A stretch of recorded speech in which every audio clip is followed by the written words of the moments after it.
With SUVs growing in popularity, it only made sense to get some on this show. So in this review, we're going to compare 3 of the best-rated luxury SUVs on the market.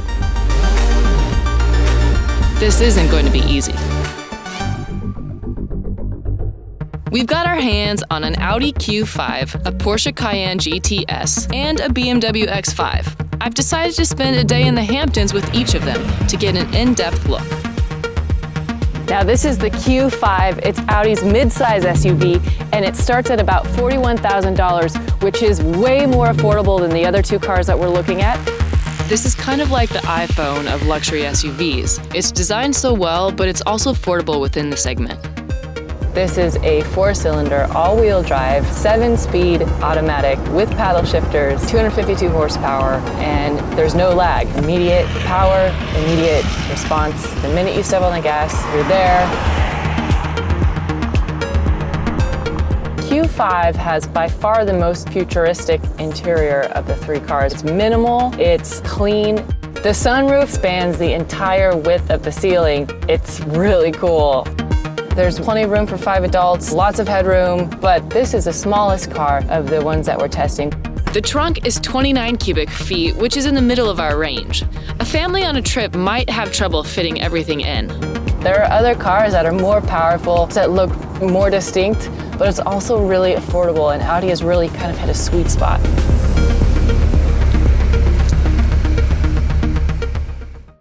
So how did it add up? The immediate response really made me feel in control. The horsepower was a little weaker at 252, and the 22 mile per gallon means that this is in the middle of the road. Looks-wise, it was a bit conservative. It's the smallest of our 3, but with a sleek interior. And the pricing is the best at $41,000.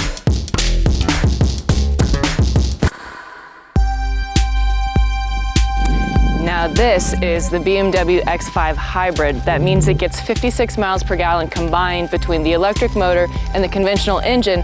This car starts at $62,000, so it's right in the middle of our group.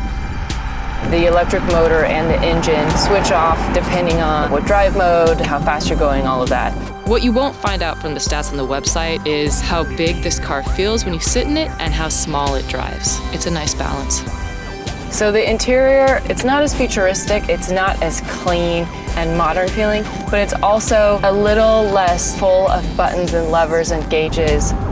This does feel like it's the roomiest of the 3. I think a lot of it has to do with the natural light. The most visibility for sure. And with the seats in use, the trunk still comes up with nearly 36 cubic feet, which is massive.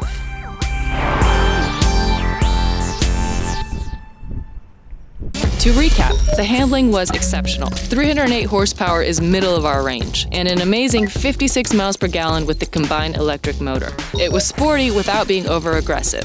The roomiest, but with a toned-down interior. And at $62,000, it's mid-range for our selection.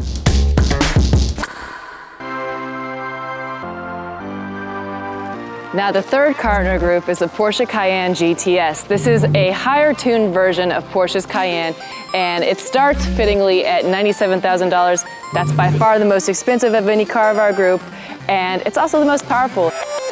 Porsche was among the first of the luxury car makers to introduce an SUV. It really sets the standard for a lot of things. The engine here is a 3.6-liter V6 twin turbocharged engine.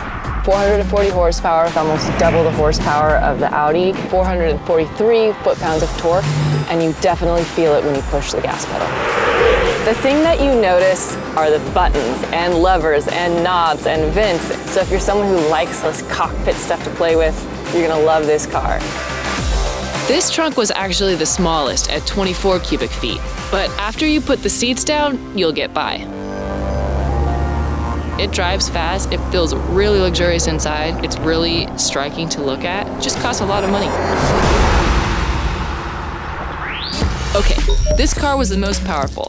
440 horsepower, 434 foot-pounds of torque. Unfortunately, only 19 miles per gallon combined. This is a true sports car in SUV form. It had decent space and the interior was loaded with gadgets. But the downside, I'd say, is price. $97,000 means this car will dig deep into your wallet. The luxury SUV segment is a competitive field. There are a lot of really confident players, and these three are all excellent vehicles. However, after 3 days of driving, I felt the BMW checked the most boxes in terms of performance, agility, style, and value. Was it the fastest or the most powerful? No.